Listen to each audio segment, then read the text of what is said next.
I'm responsible for Norfund's energy portfolio. It's been, in fact, a great privilege for me to be managing that portfolio the last 6 or 7 years. As Heidi said, it's close to half of Norfund's portfolio. That makes it double our exposure in financial institutions. So, Deepak, I'm twice as overworked as you. Not sure what you're complaining about.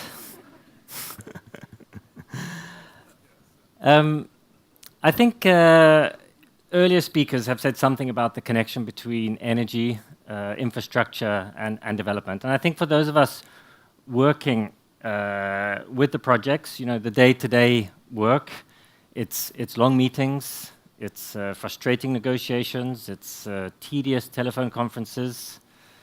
You eventually get around to signing a thick pack of paper. You think the job is done, but then the construction starts.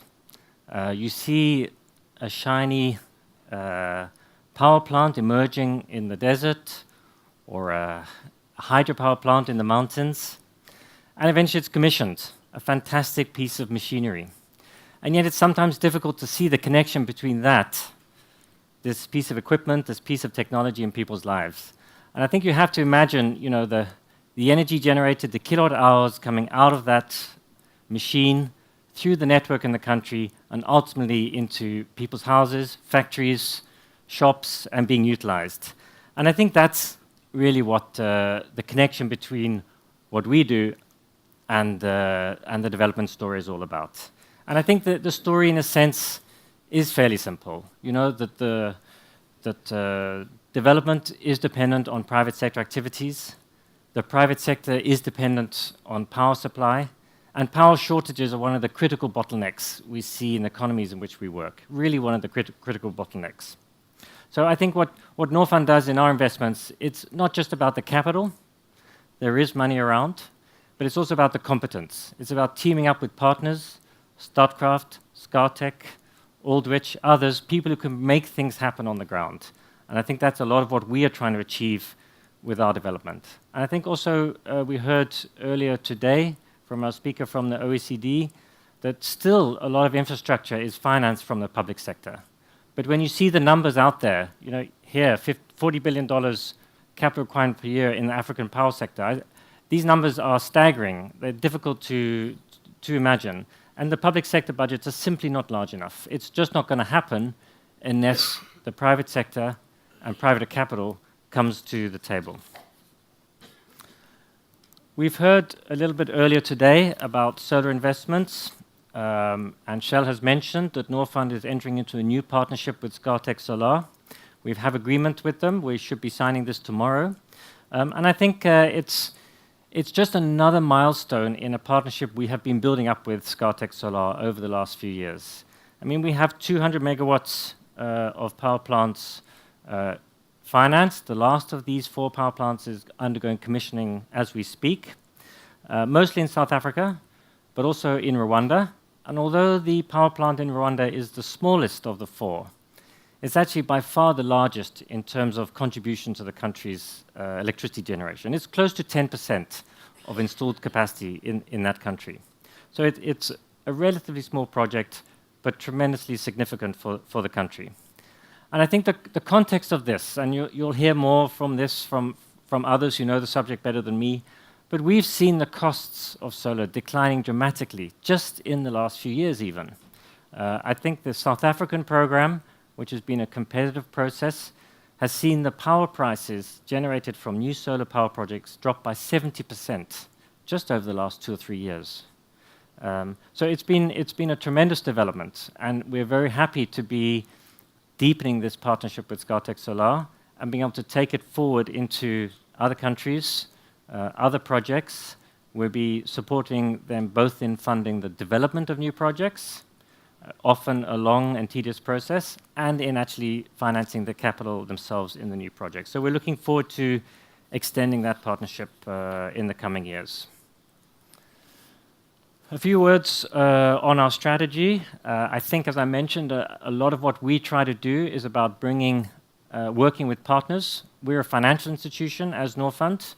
We don't have the engineers, the feet on the ground. We see part of what we do about building relationships with industrial partners, people like Statkraft, people like Scatec, who can actually get the thing done. So for us, it's very important in all the investments we do, who is our partner? Can they deliver the goods? Can they make things happen? So that's a lot of what we focus on. Technology, we are not a technology venture fund. We only go for proven commercial technologies. It's more about deploying established technologies in the countries in which we work. We've had a focus on hydro, wind, and solar, primarily hydro to date. But I think we will be seeing in the future investments in geothermal, for example, in certain countries. And importantly, we're looking at gas-fired power plants as well as a new technology for us to focus on. Instruments, it's mainly equity. You've heard the Deepakopedia definition of mezzanine. We do that as well. We do debt, but I must say that we are not really set up as an infrastructure lender. We don't have the depth of the pockets, we don't have the organization to really be an infrastructure bank. But we can do it, and we do it where the need is particularly critical. In terms of geography, it's nothing new. It's the countries which Norfund has decided to focus on, and that's where we will expect to deploy our capital going forward. We have close to 5 billion kroner committed in this sector. It's largely in hydro, in the partnership with Statkraft, which, as you've heard, has been and BKK, which has been restructured into two different companies. One focusing on the more mature markets, where Statkraft will be managing the assets and the development there, and one focusing in the less mature markets, which is now a 50-50 joint venture between Norfund and Statkraft, SM Power, with their daughter company subsidiary Agromada, where BKK has invested. So it's largely hydro, but we are seeing, as opposed to a couple of years ago, and slices of wind and solar and other technologies coming in. So, and we expect to see some of that rebalancing continue over the time. We're still very committed to hydro, but we see that other technologies are there, there's resources, and it's viable to make them happen. In terms of the development effects, we do measure what's going on in our portfolio, taxes, employment, and so on. But for us, it's the kilowatt hours that count. As I was saying, this is what is driving the development, and this is why we invest in the power sector. We don't really invest in order to create jobs in the power sector. We invest in order to get electricity, to resolve that bottleneck in the economy of electricity. So that, as we heard earlier on, there was a video talking about Bogoya in Uganda, a study done on the job creation. It was not in the construction, it was not in the power plant itself, but 10,000 jobs created in the environment around the power plant. And I think the study showed that the relieving that bottleneck, providing a reliable power supply in that region of the country, because it was very unstable before, really gave confidence to small businesses to invest and expand their operations. So it's the kilowatt hours connection to business and the jobs created there that we really look for in our portfolio. Just in terms of some of the highlights from the last year or so, I think the two themes I would say is, on the one hand, we are seeing growth in solar and wind, which is something we've been working on for some time, but is now really happening.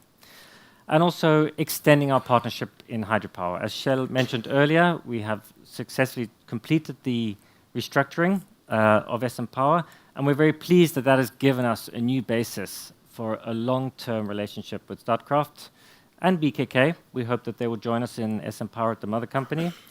So we're happy to lay the foundation for our large hydro investments going for quite a long time into the future. As I mentioned, we have 200 megawatts of solar, the last plant being commissioned now with Scatec. It's been a great development to see happen, and it's been a pleasure to see those power plants come online on time, on budget. And we've had the first wind investments. Your Kinangop in Kenya reached financial close last year, and Christian will say more about Lake Turkana, a large project in Kenya. We also have some support to a wind farm in Guatemala.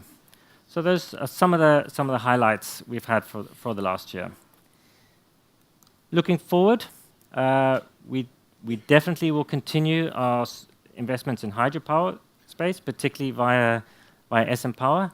And I think we are still looking for ways in which to expand and make successful small hydropower investments. It's not easy to make it work, the cost structure, the organization of small hydro, and we're still looking to make small hydro is still an important area for us that we'd like to make successful. Solar, I've mentioned several times, and we're looking forward to extending this partnership with Scatec Solar in the next few years.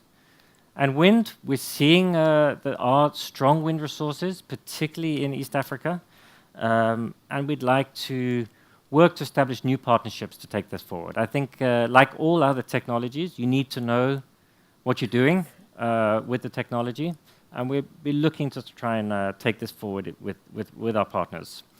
And lastly, as I mentioned, gas is a new area for us. We don't have any investments to date, but we see with the developments in East and West Africa that gas is coming. Our host countries, the governments in our host countries, they want this to happen. They see that this is a natural resource which they have as a country, and they want to see it being utilized for the benefit of the country, and not necessarily just exported and tax revenues into the fiscus. They want to see this leading to industrial development in their countries, and the power sector is the obvious place to land that gas. So in response to that drive from essentially our clients, this has been an area we'd like to look at further in the coming years. With that, I'd like to just give a little context to our two speakers today. Say a little bit about the companies they come from. I won't steal their thunder. I won't say too much. I'll leave it to you. But just a few words about the two companies that we've had partnerships with them. First, in Lake Turkana, a wind power project a large project in Kenya, which has been developed over many years. You'll hear more about it from Christian. Norfund has been involved in supporting the development of the project over several years now. We have funded our share of the development costs, and now the project is starting to happen. Equity will start flowing. And together with KLP, who have partnered with Norfund on this, we're taking around a 23 million euro stake in the project. And then Lunsemfa hydropower company, this is in Zambia. This was the first IPP, the first independent power producer in Zambia. I think part of a privatization. We'll hear more about it from Katai. We're invested in this power company via Agromada, the subsidiary company of SM Power. And we have capitalized SM Power Agromada to take this our share of this stake. And we're particularly interested not just for the asset there, but because of the expansion possibilities. It has some fantastic expansion options, and we're very keen to see some of those being developed. So I think then I will then hand over to Katai Kachanga, who is the CEO of Lunsemfa Hydropower Company. Katai has a long history from Zambia. He's spent most of his career, actually, well, before he joined the power sector, in the copper mining business, which, as you know, is the heart of the Zambian economy. I think it was in 2002 you changed to the power sector with Lunsemfa. He was the founding CEO of the company and has been with it ever since its development. So over to you, Katai.